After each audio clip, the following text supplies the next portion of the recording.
Okay, welcome everybody. Good afternoon or good morning or good evening, depending where you are in the world. Welcome to our webcast, Thinking Fast and Slow, 3 Keys to Process Excellence.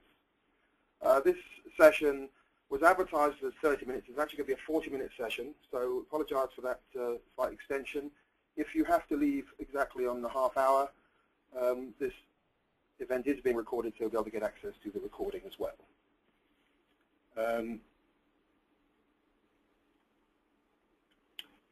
So we'll now introduce ourselves.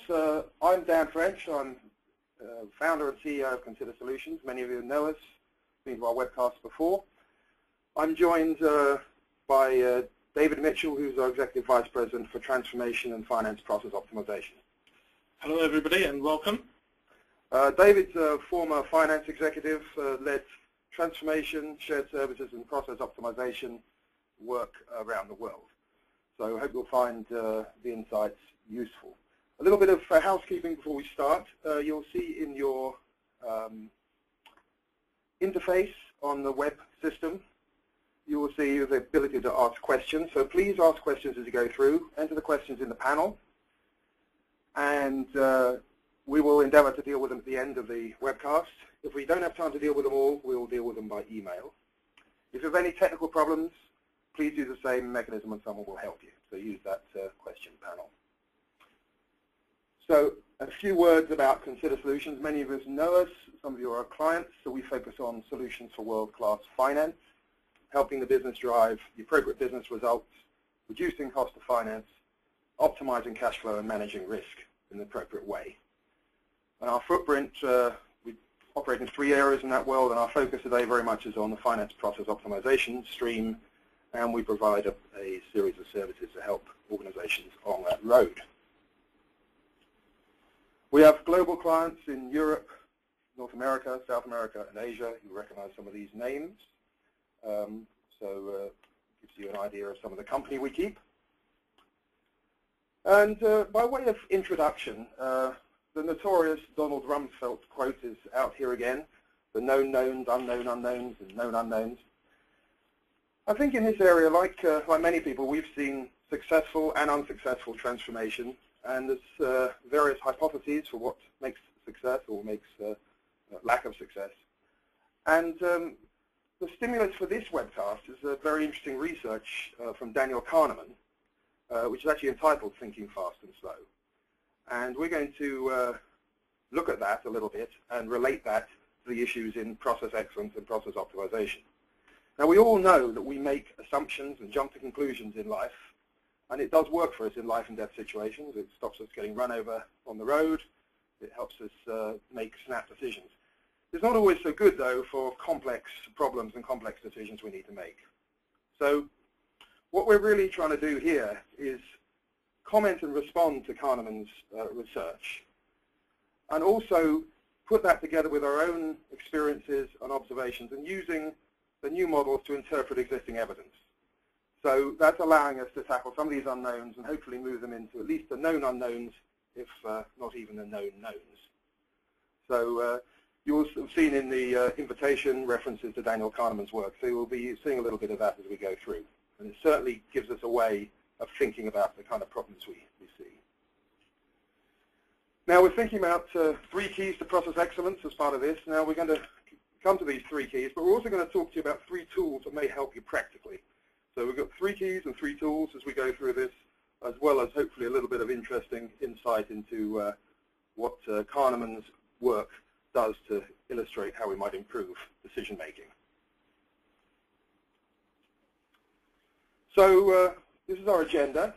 I've done the introductions. We're going to talk a little bit about barriers to smart thinking. We're going to look at the 3 keys about addressing, the 3 tools, in fact, addressing the right questions well, the process excellence framework and capability assessment model, cost to serve analytics, and process variation diagnostics. We're going to talk a little bit about embedding process optimization as a business as usual process. We'll talk about conclusions, those 3 keys, next steps, and we'll have some time for Q&A at the end. But first, I'm going to introduce David, who's going to start introducing us to these barriers to smart thinking. David. Thanks, Dan. I guess we've all come out of meetings at some time or other with that kind of sinking feeling that we're getting really good at solving the wrong problems well, or that we need a better conversation. Daniel Kahneman's research helps explain why. Before we talk about some of the tools and concepts and relate them to process optimization and shared services, I thought it'd be useful to go through Daniel Kahneman's thinking. So Daniel Kahneman's concept is our minds have two systems. We have system one, which is very intuitive, low energy burning, gives automatic responses to things that happen in life. As Dan said, crossing the road or buying a cafe latte or something basically simple. System two, on the other hand, burns a lot of energy, but it's also very rational. And it can give us a lazy response, which rationalizes our initial reactions.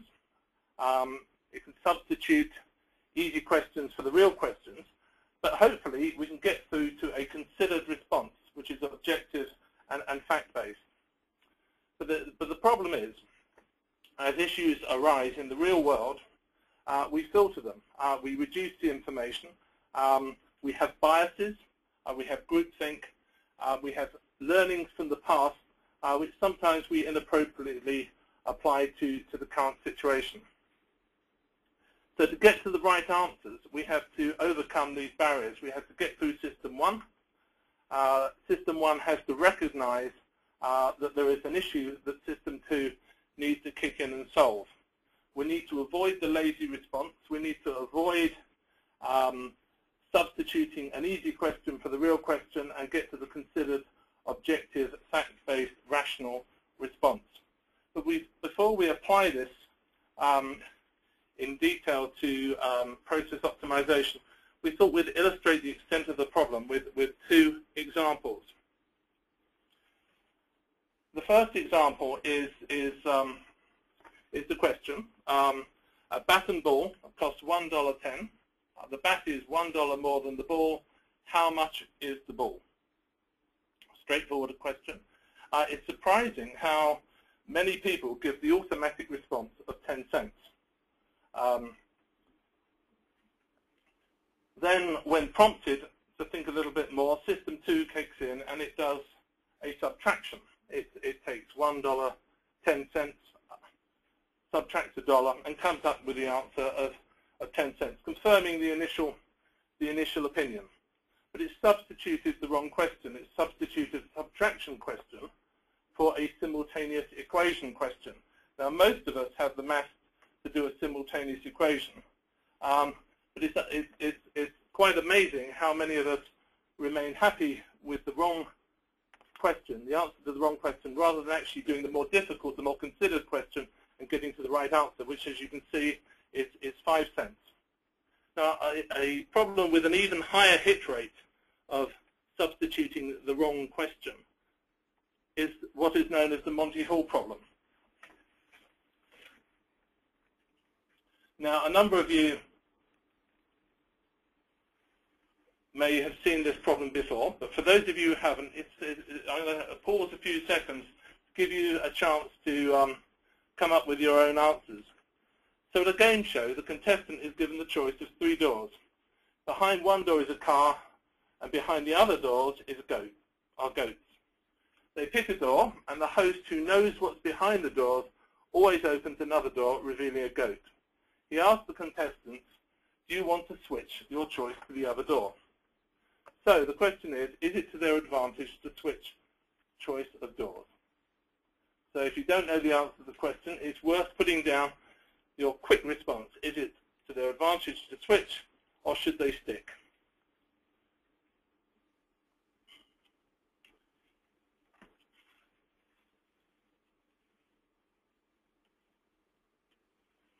Well, I guess the answer is pretty obvious, isn't it? Given a random choice of 2 doors, one of which hides a goat and the other hides a car, what is the probability the car lies behind a particular door? Well, the answer is 50-50, right? Well, wrong. That isn't the right answer.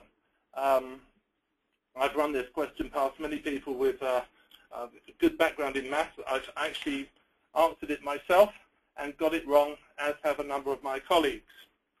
And I will tell you why the answer isn't 50-50. So at the start of the competition, the contestant chooses a door, and there's a 1 in 3 chance that the car lies behind that door, and there's a 2 in 3 chance that it lies behind one of the other doors. As we know, the host reveals the goat, and therefore there is a 2 in 3 chance that the car lies behind the other door. So the contestant should always switch, because they're twice as likely to win the car than if they stayed with their original choice. The target question, the real question that we should be answering, is what is the relative probability that the car lies behind each one of the remaining doors, given the host knows where the car is, and will always reveal a goat after the contestant has made an initial random choice. The problem is that we substitute the easier question. So we've shown 2 examples where lazy thinking, substituting the wrong question, has resulted in a suboptimal or completely incorrect answer.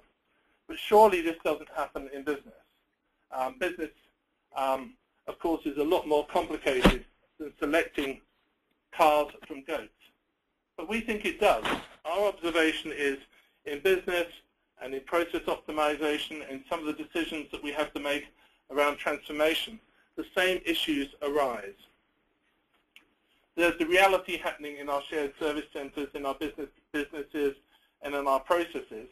And between that and the considered response are our automatic responses, our cognitive biases, groupthink, filtered information, and post-belief rationalization. And worst of all, lazy thinking, substituting easier questions.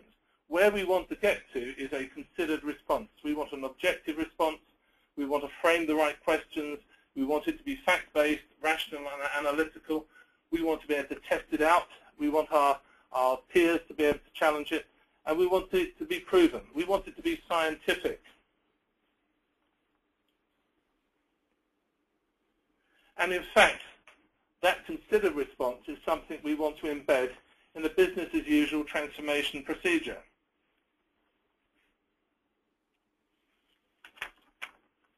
So does it happen in the business? Does it happen in our processes? Yes, we think it does. And we've given some examples here of right and wrong questions. So does the process operate efficiently, we want to know. The substitute question is often, are staff hardworking and professional? Do the processes operate effectively? Substitute question is often, are we getting more or less complaints? What should the process cost? Well, how do our costs compare with others? Do we have robust controls? Well, have we implemented our ERP system effectively? Are we exposed to risks? Or did we fix the previous problems? Are we achieving the results we need? Well, what do our KPI indicators say? Are we meeting them? And do we have a coherent approach to process excellence? Or are our transformation projects delivering stuff, delivering change? Well, let's look at some of those answers, just 3 of those. So looking at the first question, does the process operate efficiently? We could be missing a point here.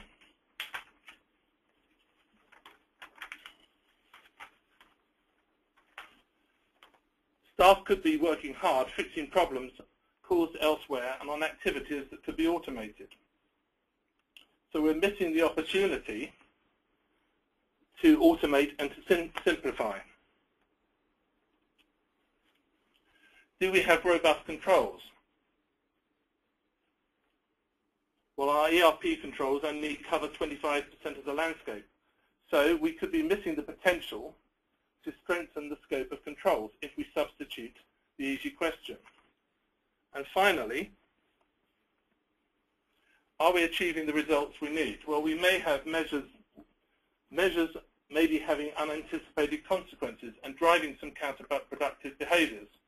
If we don't recognize that, we miss the opportunity to rectify and achieve the results we need to get.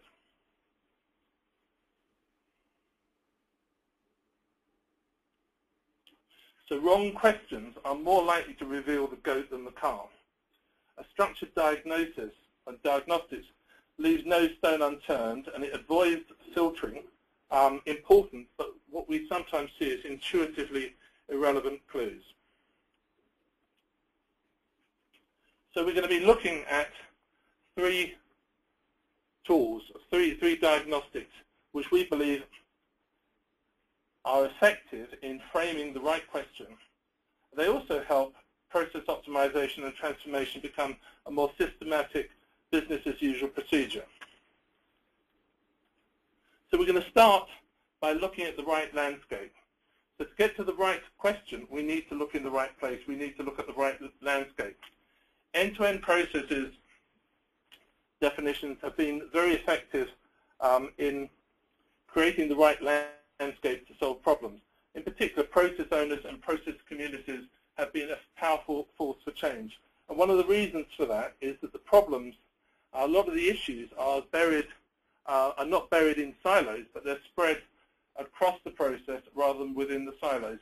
So having process owners and process communities is a very powerful approach to outing the problems.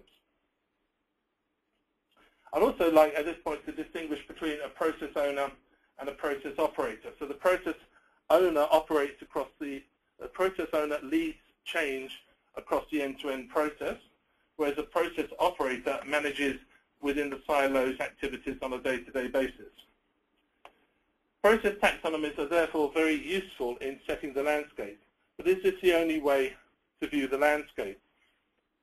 So for example, if we take the revenue cycle, which is shown here as part of GL accounting, we could also see the revenue cycle as being part of working capital management, for example, or margin management, or operations management, or customer experience. So which communities should process owners be members of? That kind of depends on what questions we're trying to answer. What metrics are we trying to optimize? So great process owners recognize that they are part of more than one community. So you remember when we started, we talked about the fact that our collective brains filter data due to biases and groupthink. Having the right diagnostic helps us view the landscape in a methodical way. We can walk through the landscape, observe features, and collect clues, a bit like Sherlock Holmes, seeing the details that ordinary mortals miss and putting them together to tell a story that needs to be managed in our case. So on the outer side of this diagram, you can see that we have a continuous process of assessing, planning, delivering, monitoring, and improving. We see transformation and change as being a continuous process. The landscape is where both day-to-day delivery is managed and change is led. It's a bit like fine-tuning an engine while it's driving at speed. In the inner circle, we describe here 10 sets of clues across each element or feature of the landscape. Within each of these features or elements, we describe capabilities, and organizations assess their capability in terms of whether it's weak, fair, good, or strong, where they are now and where they need to get to. So it's a mechanism for looking at the details and really understanding where you need to get to, but coming not to a false consensus, but actually coming to a consensus that takes into account the views of our outliers and reconciles those in a robust way. To explain what we mean by this, we're going to walk you through some high-level examples of the several hundred capability profiles that we use. So the first one refers to the service catalog. Now, the service catalog describes what we do, for who we do it, and why. It describes the outcomes and the outputs, and who it matters to. So on the left, what you see is the top slice, in this case, of about 20 capability maturity descriptions, where we can assess against those, are we weak, are we fair, are we good, are we strong, where are we now, where do we need to do, what's the gap that needs to be closed, and what's the priority of that gap. So some examples of capabilities that would be assessed are, is our portfolio of services well integrated and aligned to business needs? Is there a clear value proposition and transparent costs? Is the service catalogue clear enough to provide a mandate for excellence? The next is process design. Do we have design methods and process optimization tools? Do we have a level of standardization, simplification, and process integration that compares well with relevant peers? And are we identifying and disseminating best practices effectively? Once we've designed the process, there's process placement and sourcing, where work should take place and who should do it. So examples would be, are we realizing the opportunities of labor arbitrage? Are we realizing the opportunities of pooling skills? Have we got the right kind of split between central and local, and captive and outsourced? Having designed a process, we need to make sure that what we expect to happen does happen. So controls and compliance looks at things like, do we have an effective scope of control activities? Do we have the ability to identify and act on control-related issues?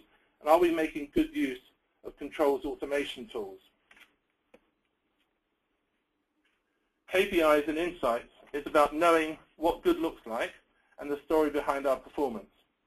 Capabilities, examples of capabilities here would be, do we have standardized KPIs? Are they supported by standard master data? What about the scope, relevance, and timing of KPIs, the reports that support them, and the drill-down detail behind it? How capable are we there?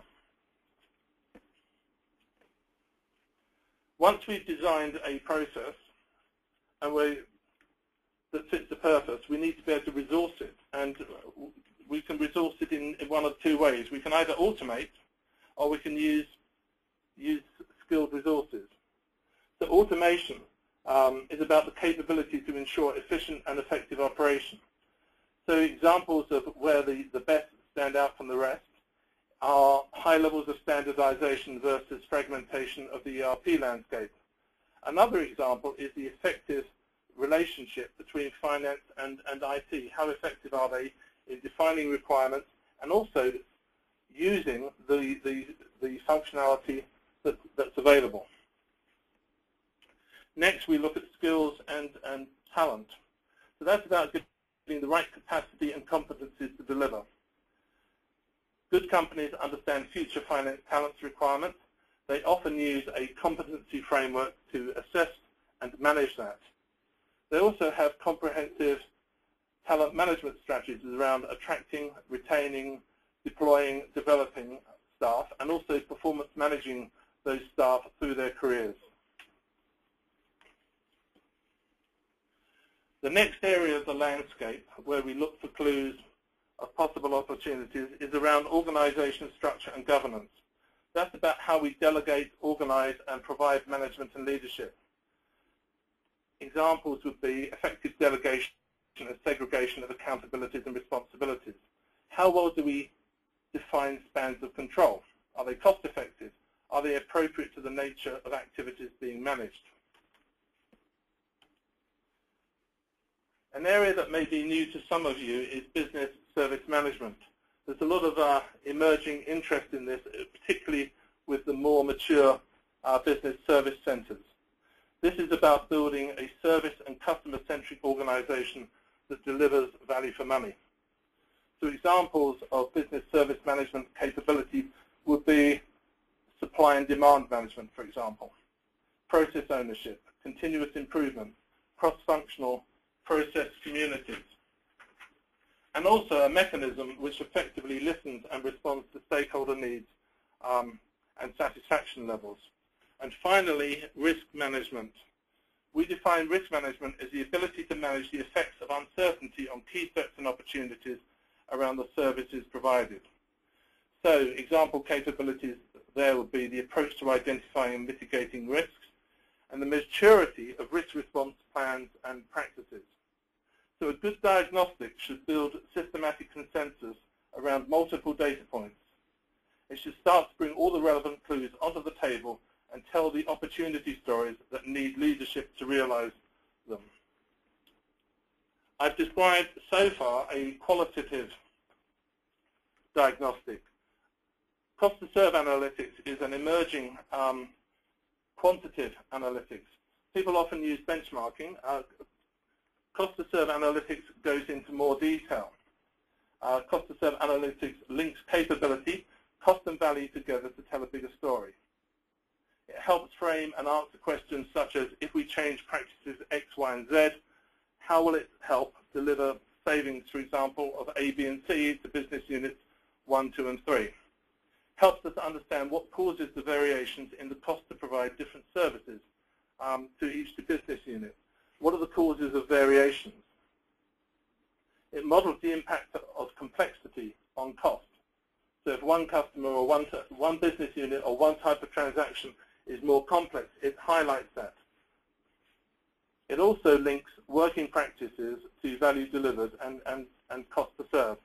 The underlying assumptions that support the model are the very things we were talking about just now on the capability maturity model. So our ways of working are our assumptions about the way costs get driven on the process.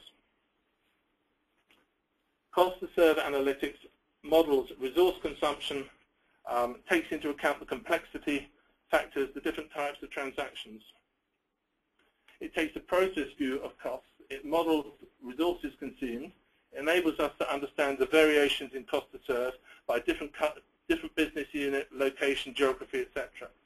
And it also helps model the impact and realization of change.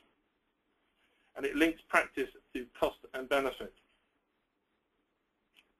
So in summary, where we've got to so far is that diagnostics put all the facts on the table, breaking unhelpful perceptual filters. They explore outlier opinions before drawing consensus, avoiding groupthink, and they frame the bigger right questions that demand answers that give cars rather than goats as prizes. Both performance and control challenges are two sides of the same coin and occur on the same landscape. The final tool for gathering the data to frame the right questions is process variation diagnostics, which enters the spooky world where things are not always as they seem. Dan. Thank you, David. That's an insightful talk through both Kahneman's work and the capability assessment model and cost to serve analytics. I'm going to talk a little bit about process variation diagnostics now. And this is the third tool, if you like. And if you can look at this here, it's very clear that System 1 and System 2 thinking is alive and well. If you regard this as an analogy for a business process, as entrance to a parking lot down here, and in the middle you see a automated parking barrier, and the parking barrier is the control over the process.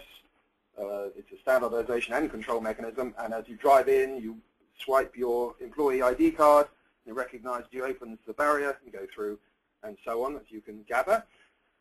And of course, if you ask people with lazy thinking or System 1, they say, does that process work? So yes, it works 100% of the time because the control is there, and the control works 100% of the time because we get it tested, and the guys tell us it works all the time. But of course, you can see as winter emerges, you see the tire tracks that tell us really that it's a bit more complicated than we think. So we actually know that what is happening is not always the same as what should happen. And one of the critical points of process variation analysis is to understand what that delta is, understand what the impact is, and fix it. And a critical piece is to work out what are the tire tracks. So let me give you an example. Classic case in the procure to pay cycle, we all have a chart similar to the one at the top there, which has the stages as we go through procure to pay. And then we look at what actually happens. And maybe there's a delivery, a truck delivers a shipment to a plant, or an invoice gets delivered to a regional office, but no purchase order exists. And because the system, standardization and control system has been set up that you cannot have a goods receipt or an invoice without a purchase order, therefore people have to do something. So they call the appropriate people, get a purchase order created, get it approved, and once that's there, they can then create a purchase order for the shipment, and then a goods receipt can be created, and then invoice can be processed. So that's all fine, and all the control points, the standardization points are happy, but clearly the process is not working as it should. And sadly, this happens in all elements of the process far more often than we would like. So one of the things you want to do is find out where is this happening and how do we fix it, how do we solve the problem and make it more efficient, and how do we make the real process closer to what we think it should be. So let's have a look at this in kind of a slightly different perspective. On the left-hand side, the requirement here is a defined process, defined control, the standardized sequence through that process.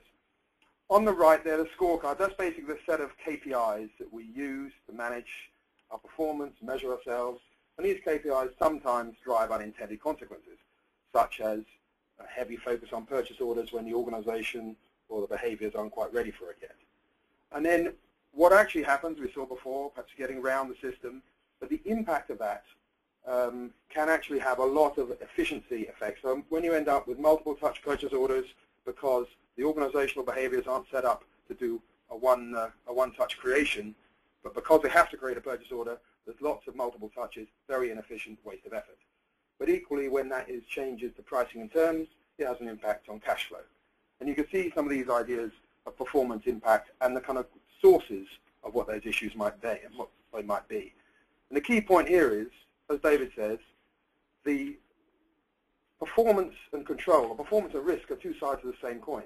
You can dial up or dial down either ones of these, either on the KPI side or on the process side, and you'll have effects. So it's important for us to consider this the performance impact and do sensible data analytics to work out where those variances are, work out the ones that matter, and fix them. So those are the three tools: process excellence framework and capability assessment model, cost to serve analytics, and process variation diagnostics. Now let's talk about how do we embed this process optimization in the business as usual model. So first of all, David was very clear in highlighting this model and helps us recognize that optimization is a process, not a project. That assess, plan, deliver, monitor, improve thing is an ongoing process, irrespective, or management capability, irrespective of what specific process we're talking about. So it helps us get the right problem, right landscape, right diagnostics, and get the data on each of the 10 themes that David talked about. And we look at the optimization cycle. So if you're on the right-hand side there, we need to decide what is world-class for us, or what is the level we aim to perform at. What's the target? What does good look like for us? And that might come out of the work we've done on the capability assessment. We might have decided where we are, but also where we want to be. We've also got to look at what the current process looks like in terms of process variation. How's that really going compared to what we expect? The target also, you might be looking there in terms of cost to serve analytics. What's the best way? What does good look like for us in different streams, for different business units, for different types of customer? And what we've got to do is assess the gaps and opportunities. We've got to prioritize those, turn them into actions and initiatives, which can be executed and managed through a process community. And David talked eloquently about the fact that the process community is these people need to operate in multiple communities, and you've got the folks focusing on process operation and the folks focusing on process leadership. You need to come together as required, execute these actions and initiatives, implement change so that our current model becomes closer and closer to the target. And of course, our target may move as well over time. So we're just trying to get these deltas closer together. So it's a good model here for thinking about optimization as a process, not just as one big monolithic change. Now, we talked a lot about Daniel Kahneman, but there's another very interesting set of insights that come from John Cotter's work, and this is the key one from the point of view of process excellence.